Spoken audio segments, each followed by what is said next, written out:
오늘도 여러분들과 함께 하게 된 재미수업 시간입니다. 오늘은 이제 대단원 2단원이고요. 헌법과 국가기관 국회네요. 이제 국회를 먼저 배울 건데 이제 이런 질문 좀 드리고 싶습니다. 여러분들 국회가 나왔는데 우리가 수업 시간에서 가장 먼저 배우는 거 있죠. 우리가 맛있는 거 시켰습니다. 이렇게 치킨 시키면 어디부터 뜯어 먹어요, 여러분들.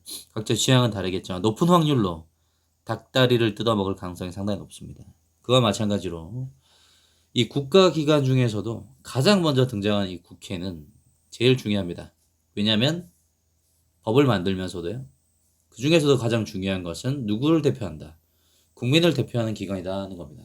그래서 우리는 민주주의 시스템을 가지고 있죠. 민주주의 제도와 질서 속에서 살아가고 있기 때문에 국민이 근본이고 그 국민을 대표하는 기관이 우리를 대표해야 된다는 겁니다. 그래서 국회가 제일 처음에 등장을 했고요. 그래서 여러분들 이 단어는요, 여러분들 굉장히 우리에게 많은 지식의 양을 요구합니다. 또 암기도 요구하고요. 사실 힘든 부분인데 또 이 부분을 또 여러분들과 함께 슬기롭게 이렇게 넘어간다면 또 고득점을 받을 수 있지 않을까 생각이 듭니다.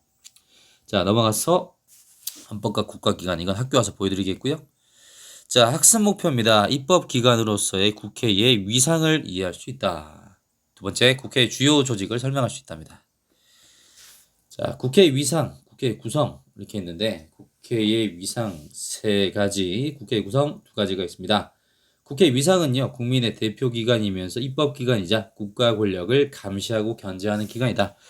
자, 특히 이제 이 국회는요, 국가 권력을 감시하고 견제하는 기관인데 주로 행정부를 감시하고 견제하는 그런 수단이 상당히 많고요.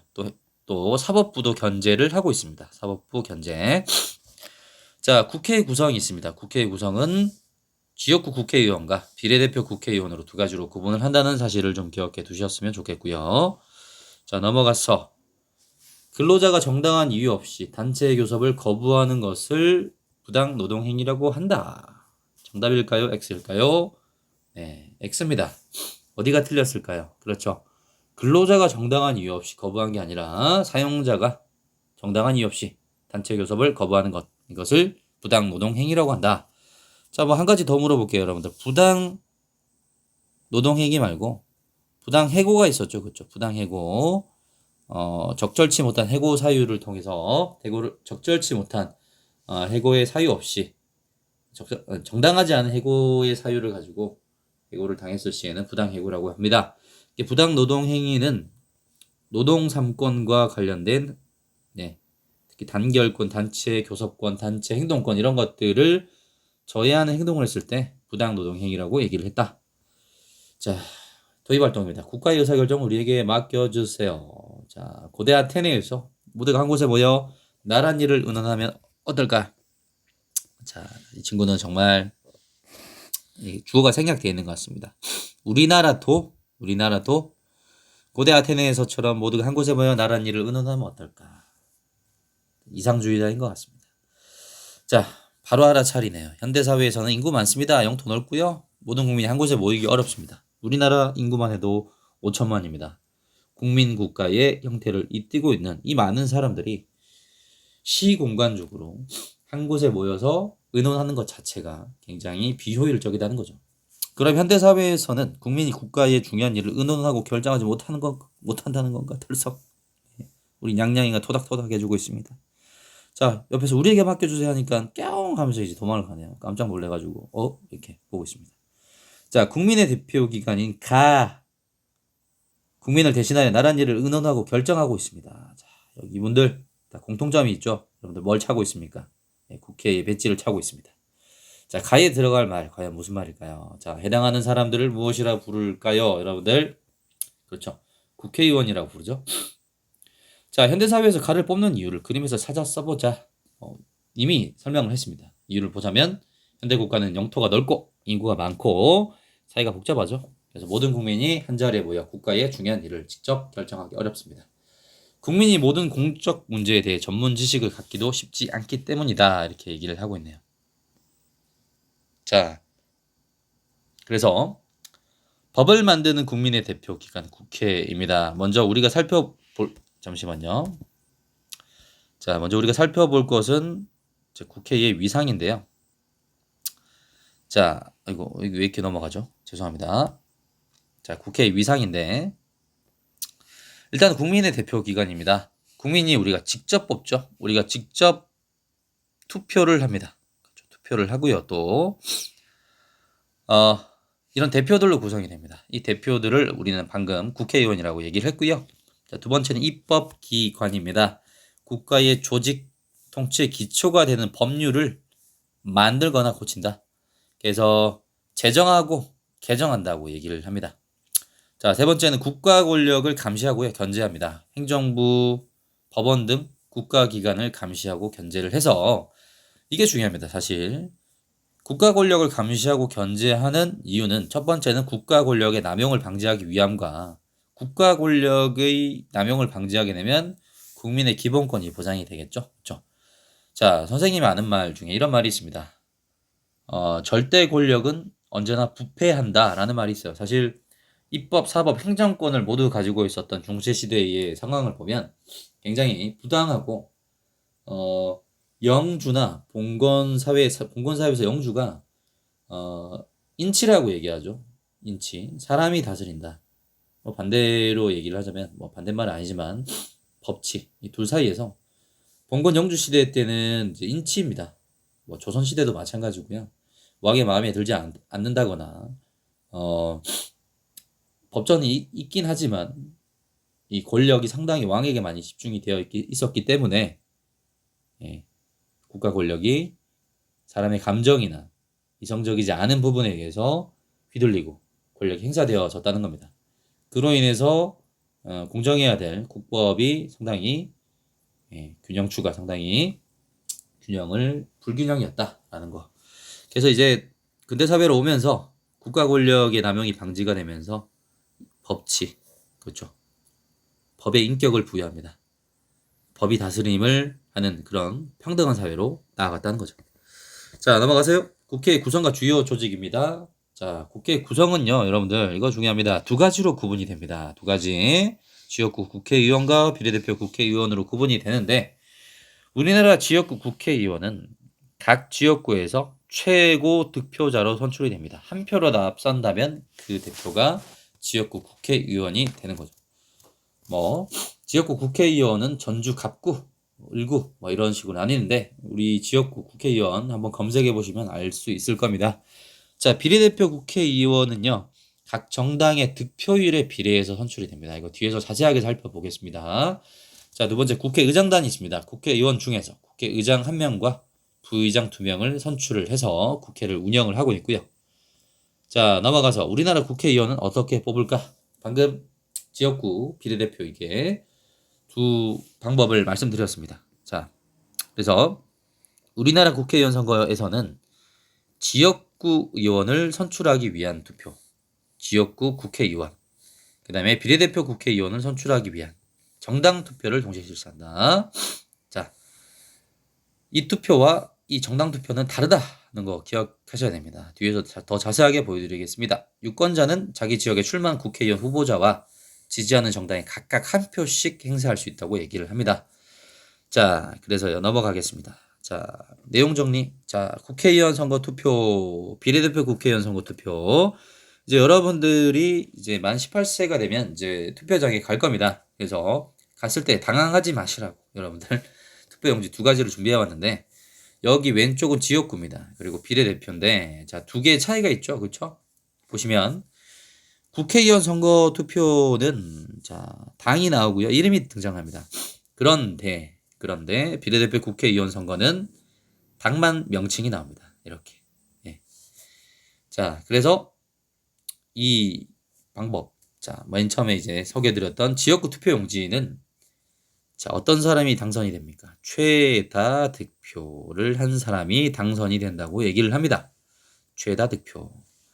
자, 그리고 비례대표 국회의원은요, 투표율에 비례해서 당선이 된다고 얘기합니다. 득표율입니다. 득표율에 비례해서 당선이 되는데 우리나라 국회의원 의석수는 총 300석입니다. 300석인데요. 여기서 지역구는 253석이고요. 비례대표는 47석입니다.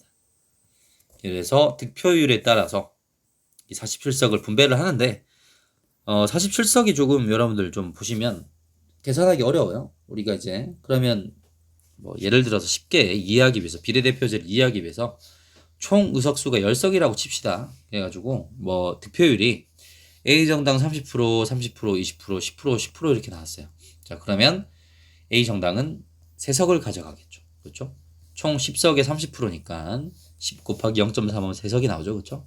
이런 식으로 비례대표 의석을 분배합니다. 자, 그래서 그러면 좀 더 자세하게 질문할 수 있습니다. 비례대표는 어떤 후보들이 뽑히는 건가요?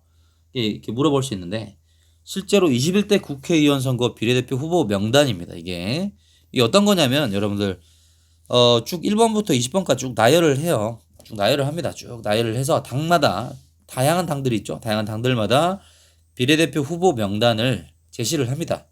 그래서 아까도 봤듯이 그 득표율에 비례해서 득표율에 따라서 몇 석까지 당선이 되면 뭐 10석까지 당선이 됐다고 치면 이 10명까지 준다는 얘기입니다. 예. 만약에 이제 뭐 정의당에서 뭐 2석이 당선됐다. 이렇게 2명이 당선이 되는 거죠.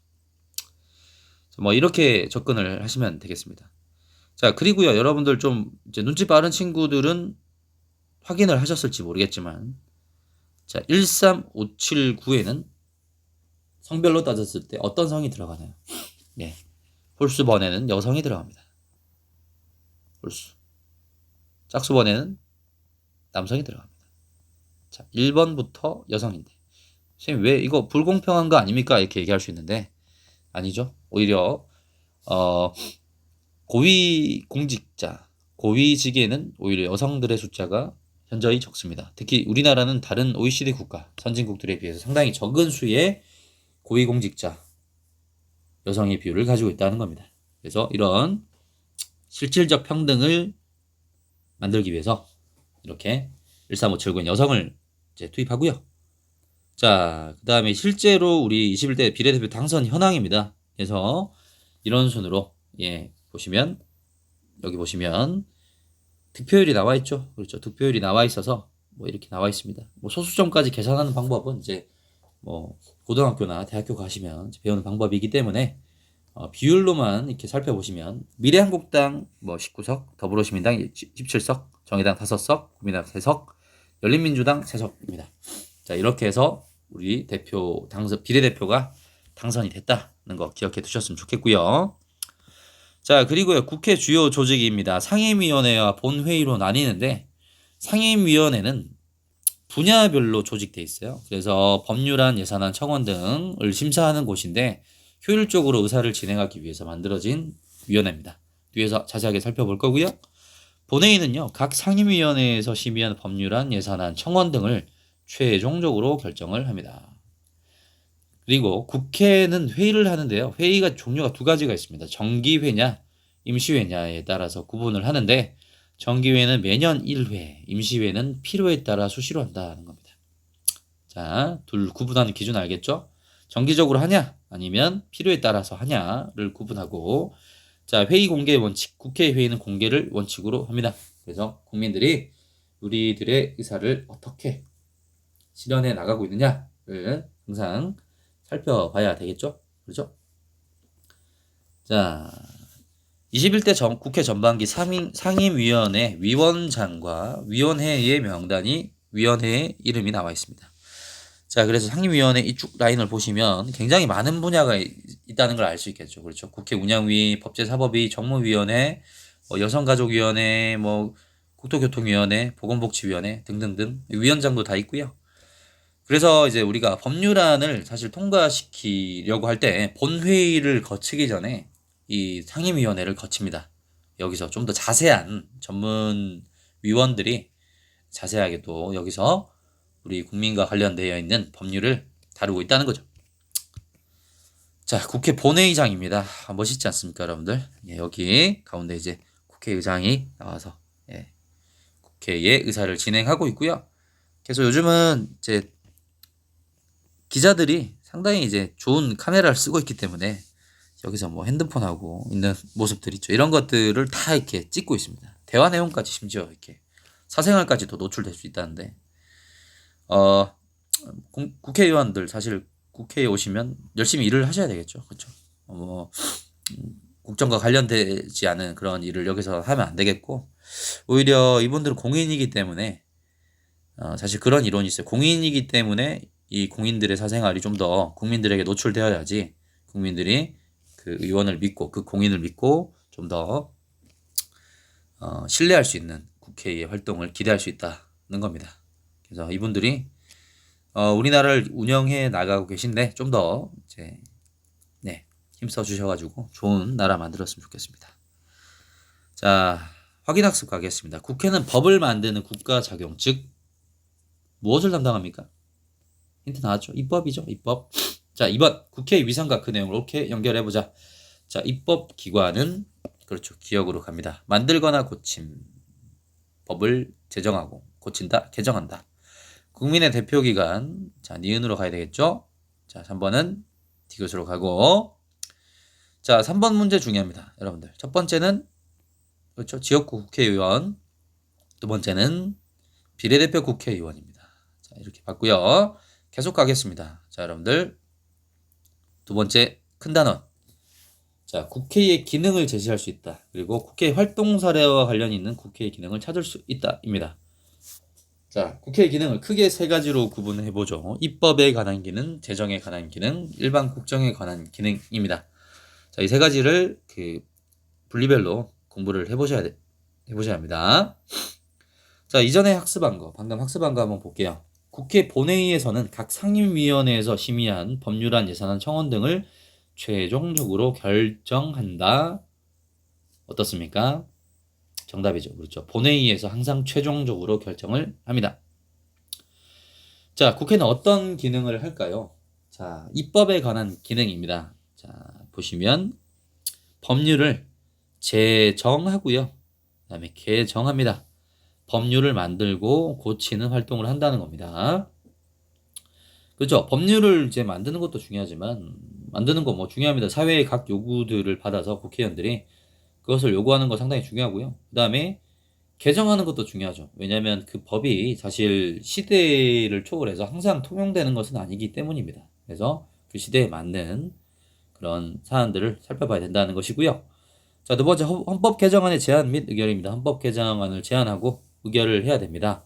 헌법은 법률보다 더 상위의 법이라는 사실을 기억하시면서 법률의 재개정보다 헌법 개정안 이쪽이 좀 더 엄격한 절차를 거친다 정도만 기억하셨으면 좋겠습니다. 자, 세 번째 조약 체결의 동의입니다. 정부가 외국과 체결한 조약에 대해서 동의권을 행사를 합니다. 자, 특히 주체가 되는 조약 체결의 주체가 되는 것은 정부입니다. 근데 정부의 체결에 대한 동의권을 항상 행사해야지만이 국내법으로서 효력을 발생시킬 수 있다는 겁니다. 자, 넘어가세요. 재정에 관한 기능인데요. 사실 여러분들 그렇죠. 재정 상당히 중요합니다. 세입, 세금, 우리의 세금이 과연 어디로 쓰여지고 있는가에 대한 이 감시, 견제 이런 것들은 상당히 중요하다는 거죠. 자, 첫 번째 예산안의 심의 및 확정입니다. 매년 행정부가 편성합니다. 예산안을 편성해요. 그 예산안을 편성해 오는데 각 부에서 뭐 필요한 어떤 예산 있겠죠. 그런 것들을 국회에서 심의하고 확정을 합니다.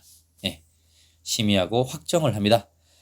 자, 그런데 심의하고 확정한 그 예산안을 자, 행정부가 예산을 집행했겠죠. 그 집행을 과연 제대로 했는지를 심사를 하는 거예요. 그걸 결산 심사라고 얘기를 합니다. 자, 다시 한번 정리를 하자면 행정부가 있습니다. 행정부가 예산안을 편성합니다. 편성한 것을 누가? 국회가 뭐 하죠? 심의합니다. 확정하고요. 자, 그러면 내려와서 예산을 어떻게 하죠? 예산을 집행합니다. 예산을 집행하고요. 집행한 것에 대한 뭘 하죠? 그렇죠? 최종적으로 이 집행한 것에 대해서 국회가 결산 심사를 한다. 요거 좀 기억해 두셨으면 좋겠습니다. 자, 그래 조세 법률주의입니다. 조세, 그러니까 국가 예산의 전제인 세금을 항상 부과할 때는 국회에서 만든 법률에 항상 근거하도록 규정을 해야 됩니다. 왜냐? 이유가 중요하죠.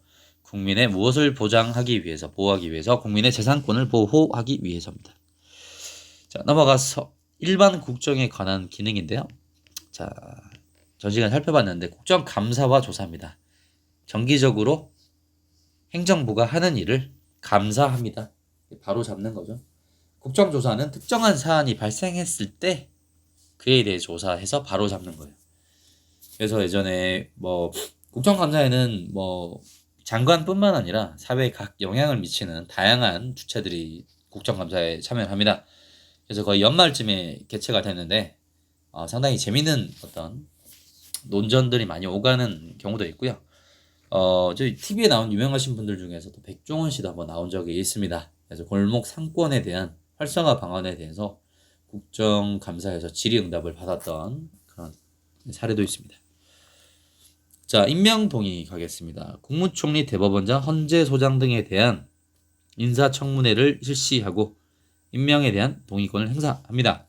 임명을 할 때 대통령이 마음대로 동의할 수 없도록 동의권을 가지고 있다는 거죠. 임명 권한 견제입니다.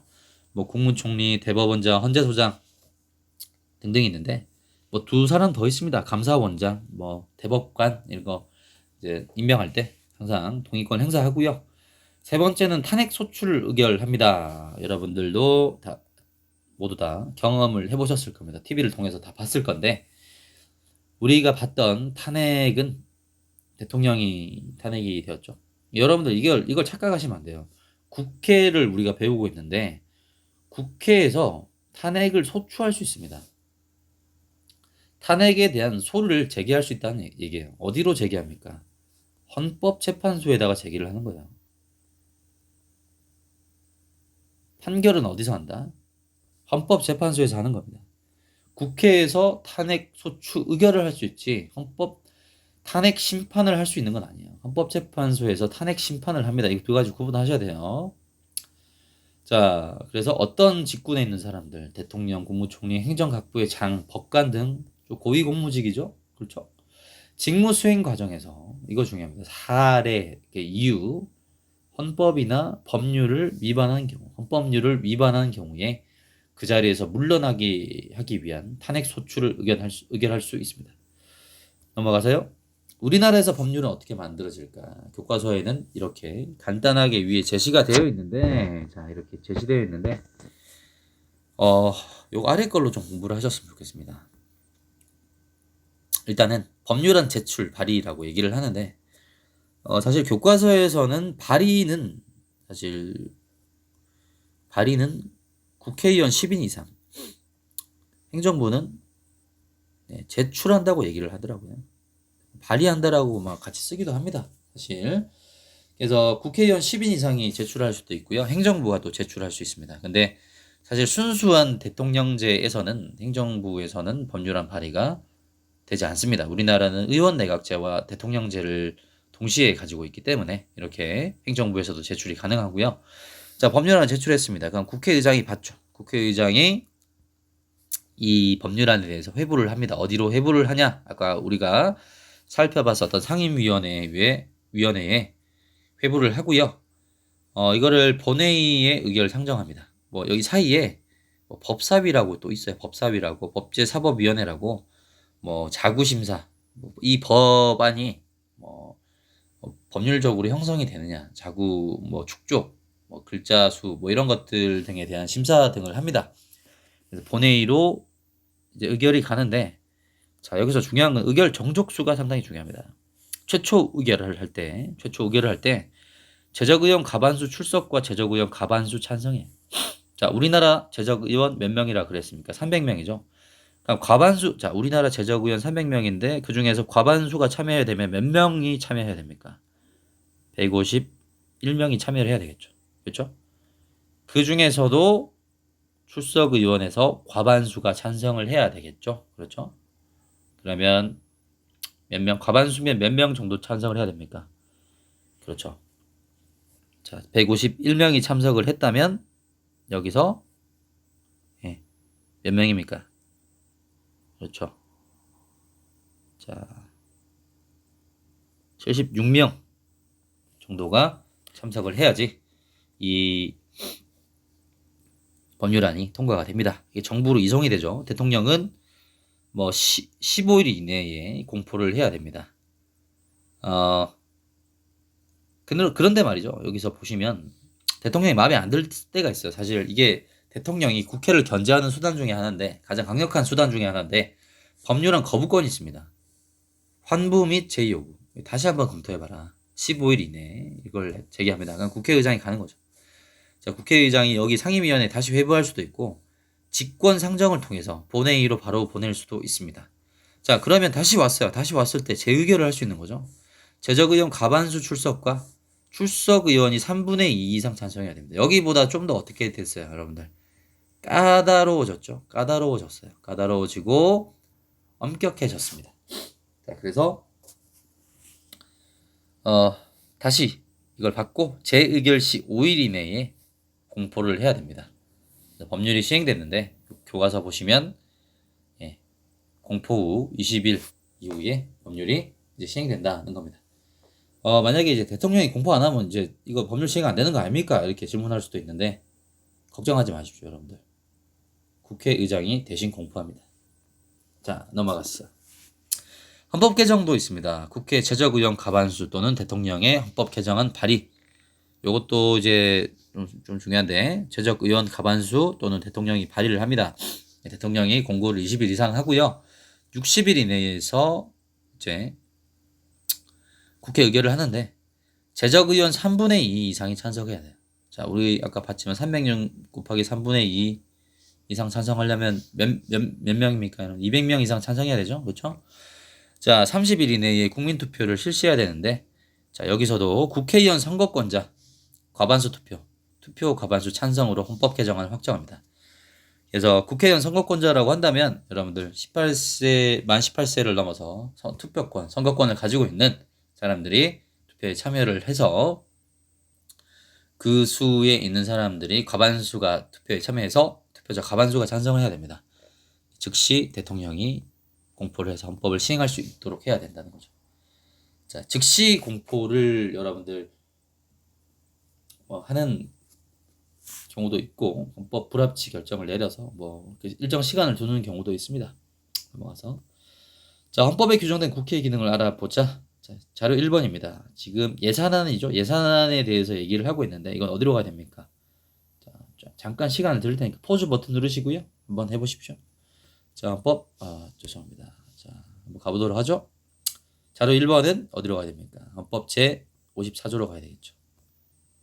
국회는 국가 예산안을 심의 확정한다. 자료 2번, 주민등록 번호가 유출되어서 악대한 피해가 우려되는 경우에는 주민등록 번호를 변경할 수 있도록 하는 주민등록법 개정안을 의결했답니다. 어디로 가야 됩니까? 헌법 제 40조로 가야 되겠죠. 자료 3번, 대법관 후보자 임명 동의안 국회 본회의를 통과했답니다. 그래서 정답 디귿으로 가야 되겠죠. 그렇죠? 대법관은 대법원장의 제청으로 국회 동의를 얻어 대통령이 임명한다. 자, 국회 활동이 국회 어떤 기능과 관련이 있는지 표에 정리해보자. 입법에 관한 기능 자료 2번이었고요. 법률 개정이었죠. 재정은 자료 1 예산안 심의 확정. 자, 일반 국정은 자료 3 대법관 임명 동의입니다. 자, 확인학습 1번 법률을 개정하는 무슨 기능? 입법 기능이죠. 이번 국회는 매년 무엇의 예산안을 심의 확정합니까? 누가 짜옵니까? 예산안을 편성해오는 쪽이 어디 쪽이죠? 그렇죠. 행정부죠. 자, 그 다음에 심의 확정했습니다. 그다음에 예산 누가 써야 돼요? 그렇죠. 또 행정부가 예산을 제대로 집행했는지 결산 심사를 해야 됩니다. 3번에 1번 갑니다. 국회는 매년 정기적으로 국정감사를 실시하여 잘못된 부분이 있으면 바로잡도록 실시합니다. 맞습니다. 자, 국정감사 정기적인데 특정 사안에 대해서 정기적이 아닌 국정을 살피는 것을 국정조사라고 얘기를 하고요. 2번, 국회는 대통령이 직무 수행 과정에서 헌법이나 법률을 위반했을 때 탄핵 심판을 할 수 있다. X죠. 그렇죠? 아까 말씀드렸습니다. 탄핵 심판은 어디서 합니까? 여러분들 헌법재판소에서 하죠. 자, 여러분들 상당히 고생 많으셨고요. 여러분들과 함께 또 수업 마무리하도록 하겠습니다. 감사합니다.